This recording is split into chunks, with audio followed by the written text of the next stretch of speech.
दोस्तों नमस्कार, जय हिंद। स्वागत है आप सभी का एक और नए वीडियो में। गौरव भाई आपका भी स्वागत है। जय हिंद दोस्तों।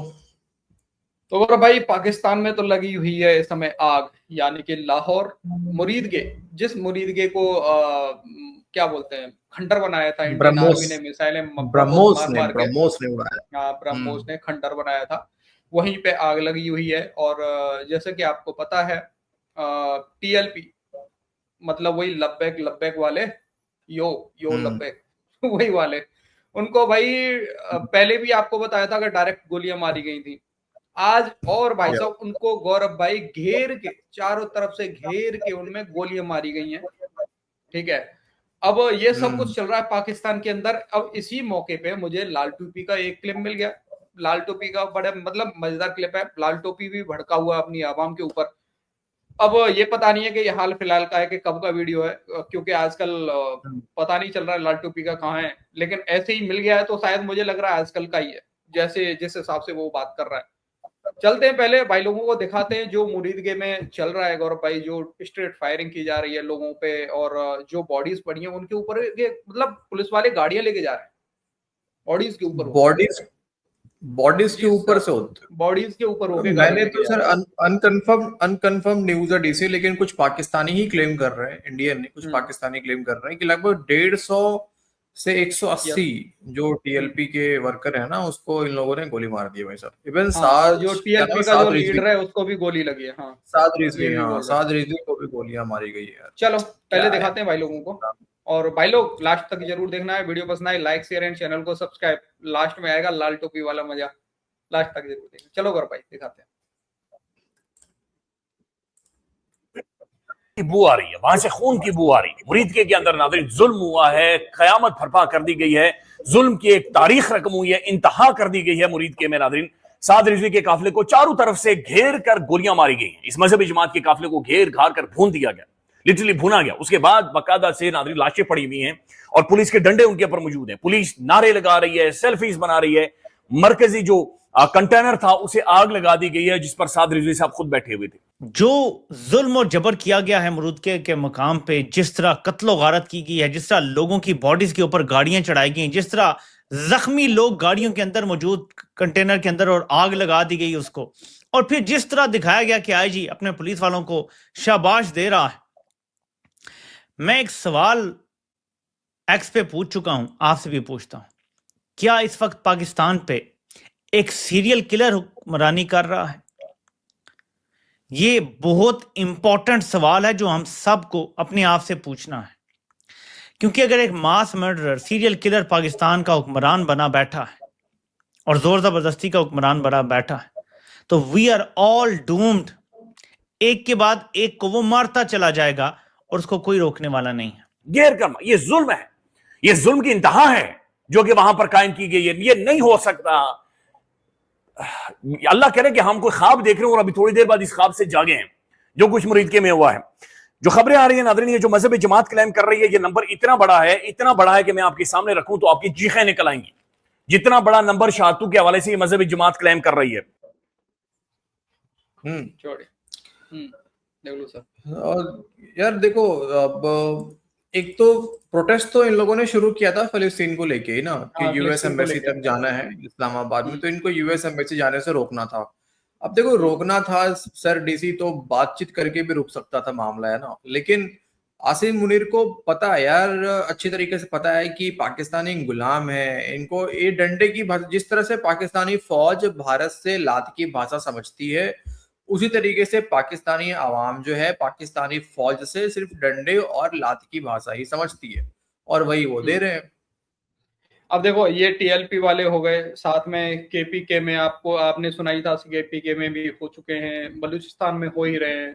और इनके हम्म जो पीओजे के है वहां पे भी हुआ अभी कुछ दिन पहले, वहां पे भी इन लोगों ने फायरिंग किया। हम्म अब इसको लेके हम्म। लालटू भी भड़का हुआ है कि भाई तुम लोग ये क्या कर रहे हो, पाकिस्तान को तोड़वा मतलब तोड़वाना चाहते हो।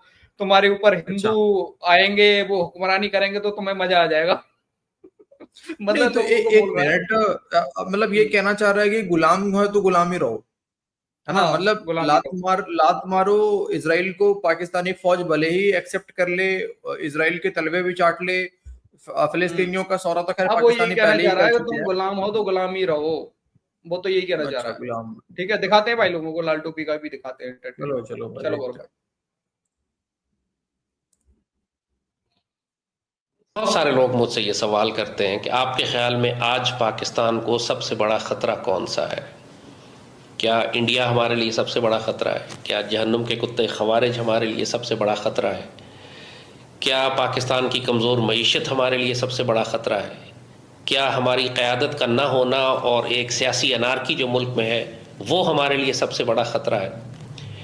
इनमें से कोई भी चीज़ पाकिस्तान के लिए ख़तरा नहीं है। ख़तरात हैं लेकिन ये साइड इफ़ेक्ट्स हैं, असल ख़तरा ये नहीं है। जिस चीज़ से मुझे फ़िक्र होती है, जिस you are a Pakistani and a Muslim first, यही अनफॉर्चुनेट बात इस वक्त मैं देख रहा हूँ। आप तमाम सूबों में अलग अलग सियासी जमातों की हुकूमतें कायम हैं और 18वीं तरमीम को इस्तेमाल करते हुए हर कोई अपने सूबे को, उसकी सूबाइयत को भड़का रहा है। कोई सिंधी नेशनलिज्म को, कोई बलोच नेशनलिज्म को, कोई पंजाबी नेशनलिज्म को, कोई पख्तूनिस्तान बनाने की बात कर रहा है। कश्मीरी हर छोटी सी बात पे धमकी देने पे आए हुए हैं कि हम इंडिया भारत से मिल जाएंगे, पाकिस्तान से अलग हो जाएंगे। गिलगित बल्तिस्तान वाले हर वक्त पाकिस्तान को ब्लैकमेल करने में वहाँ ग्रुप्स लगे हुए हैं कि हमें वसाइल दो वरना हम भारत से मिल जाएंगे। मजाक समझा हुआ है लोगों ने यहाँ। ये पाकिस्तान, इसकी ये कीमत तुम लोग लगा रहे हो कि ज़रा ज़रा सी बात पे कहते हो हमें दीवार से लगाया जा रहा है, हम पाकिस्तान तोड़ देंगे। इस कौम को मुझे खौफ इस बात का आ रहा है कि अल्लाह इसको कदर करवाएगा पाकिस्तान की। अल्लाह ना करे कि इसके ऊपर अगर भारतीय मुशरिक हिंदू और मोदी और ये हिंदुत्व फौज इस पर काबिज हो जाए, इसके कुछ इलाकों पे लोगों को मज़ा आ जाएगा, मज़ा चख लेंगे ये एक दफ़ा तसल्ली से कि हिंदुओं के नीचे रहने का क्या अंजाम होता है। इनको आज पाक फ़ौज बुरी लगती है, इनको आज पाकिस्तान बुरा लगता है, पाक सरजमीन का सब्ज़ हिलाली परचम बुरा लगता है। कोई एक इस वक्त जमात या फ़र्द ऐसा मुझे नज़र नहीं आता जो पाकिस्तान की खातिर कुर्बानियाँ दे रहा हो। मुझे ख़तरा इसी बात का है कि ये जो सुबाइयत और लिसानियत और फ़िरक़ावारियत इस वक्त फैल चुकी है और हम एक मुसलमान होने के बजाय, एक पाकिस्तानी होने के बजाय अपने आप को अपनी सियासी जमात से वाबस्ता करते हैं, सूबे से वाबस्ता करते हैं, अपनी बरादरी और ज़बान से वाबस्ता करते हैं। ये वो ज़हर कातिल है हमारा, अस्तग़फिरुल्लाह, कि जो हमारे मुल्क की आवाम को, मुझे खौफ आता है कि कहीं इनको हिंदुओं के कब्ज़े में न दे दे। ऐसा ना हो मुल्क के बड़े बड़े हिस्सों पर भारतीय फ़ौज काबिज़ हो जाए और हमको एक मरतबा फिर अपनी आज़ादी के लिए एक खुरेज़ जंग लड़नी पड़े। मुझे खौफ इसी बात का है। हिंदुत्व कोई मसला नहीं है हमारे लिए। ग़ज़वा हिंद की बिशारत हमें सईदी रसूलुल्लाह ने अता फरमाई हुई है, हमने कब्ज़ा कर ही लेना है, हमने उनके हुक्मरानों को जंजीरों में लपेट कर ही लाना है। हमारी मईशत कोई मसला नहीं है, ये मिसमैनेज्ड मईशत है। ये नहीं है कि हमारे पास वसाइल नहीं है, अल्लाह ने हमें ख़जाने दिए हुए हैं, सिर्फ इसलिए कि हुक्मरान करप्ट हैं, चोर हैं, मिसमैनेज्ड हैं, करप्शन है, इस वजह से लगता है कि पाकिस्तान की मईशत ख़राब है। हम दुनिया का अमीर तरीन मुल्क है अल्लाह के फजल से। कौन सा ख़जाना है जो अल्लाह ने हमें नहीं दिया हुआ? ये चीज़ें हमारी मसला नहीं है। जैसे मैंने कहा, मुझे मसला सिर्फ इस बात का है कि ये कौम अपना नज़रिया गुम कर बैठी है और जब ये होता है तो फिर अल्लाह इसको खाना जंगी में मुब्तला कर देता है, जैसे मशरक़ी पाकिस्तान में खाना जंगी हुई और फिर उसके नतीजे में दुश्मन बाहर से दाखिल हो जाता है। आज हमारे मशरक़ में हिंदू मुशरिक हैं और मगरिब में जहन्नुम के कुत्ते ख़वारिज, और दोनों ही इस बात का इंतज़ार कर रहे हैं कि मुल्क में खाना जंगी हो तो हम मुल्क पर कब्ज़ा करने शुरू कर दें। बड़े बड़े इलाकों पर ये पहले ही नज़रें जमाए बैठे हैं। कोई कहता है कि हम कश्मीर ले लेंगे तो गिलगित बल्तिस्तान ले लेंगे, तो पाकिस्तान सिंध पे कब्ज़ा कर लेंगे। वो कहते हैं हम खैबर के इलाकों पर कब्ज़ा कर लेंगे और अटक तक का इलाका हमारा है और बलूचिस्तान हम काट देंगे। आप इन ख़तरात का मुकाबला नहीं कर सकते अगर हम एक मजबूत कौम ना हो। अच्छा, तो ओवरऑल हिलाली अपना जो है ना वो अरे पाक फौज का मजबूत तलवा कौम, चाटने का ही। मजबूत, अरे यार सुनो, लोहा मजबूत कैसे होता है? पीट पीट के ही मजबूत होगा, मतलब पीटा जाता है लोहे को मजबूत करने के लिए। अब इस समय आसिफ मुनीर क्या काम कर रहा है? वो यही काम कर रहा है यार, यही तो कर रहा है, कौम को मजबूत कर रहा है। और ऊपर वाले ने डीसी पाकिस्तान के अंदर सोना निकाला है, तो हर पाकिस्तानी सोना है और सोने में निखार तभी आता है जब उसको पीटा जाता है। तो उसको पीटा ये भी बात सही है, उसको ये भी उसको बात सही पीटा है। ही जा रहा है भाई। हाँ। अच्छा, अब थोड़ा सीरियसली यहाँ पे देखो ना डीसी, तो एक तो मुझे समझ नहीं आता कि ये कहते हैं कि हर सूबे में अलग अलग हुकूमत है। अच्छा, हुकूमत किसकी है हर सूबे के अंदर में? पाकिस्तानी फौज की तो है किसी की नहीं है यार, आर्मी की चल रही है हर जगह यार। भाई, आर्मी की चल रही है ना। हाँ? तो भाई क्या अब इसका कहना है कि आर्मी तुम्हारे पिछवाड़े में डंडा मारे, जनरल सब कुछ लूट के ले जाएं, यहाँ पे लीडर्स रहे ही ना। वो अच्छा वोटिंग फिर क्यों कराते हो यार, झूठ मूठ का इलेक्शन करवाते हो, भाड़ में जाए इलेक्शन यार, बंद करवाओ इलेक्शन पाकिस्तान के अंदर से यार, अरे क्या इसको मतलब अपना है। गजवा हिंद का वॉर रूम चलाना है तो आर्मी की चाटनी पड़ेगी ना गौरव भाई, गजवाए हिंद का पाकिस्तानी। वॉर रूम चलाना है डीसी, चलो ठीक है, लेकिन बात सिर्फ हिंदुओं की क्यों भाई, काफिरों का भी तो कॉन्सेप्ट है ना पाकिस्तान के अंदर में। तो यही पाकिस्तानी मुसलमान जो हैं वो यूके में जाके काफिरों के अंदर में रहते हैं, उनकी हुकूमत के अंदर में रहते हैं, लेकिन ये यहाँ पे क्या कर रहा है, तुम्हें पता चल जाएगा जब हिंदू तुम्हारे ऊपर काबिज हो जाएंगे,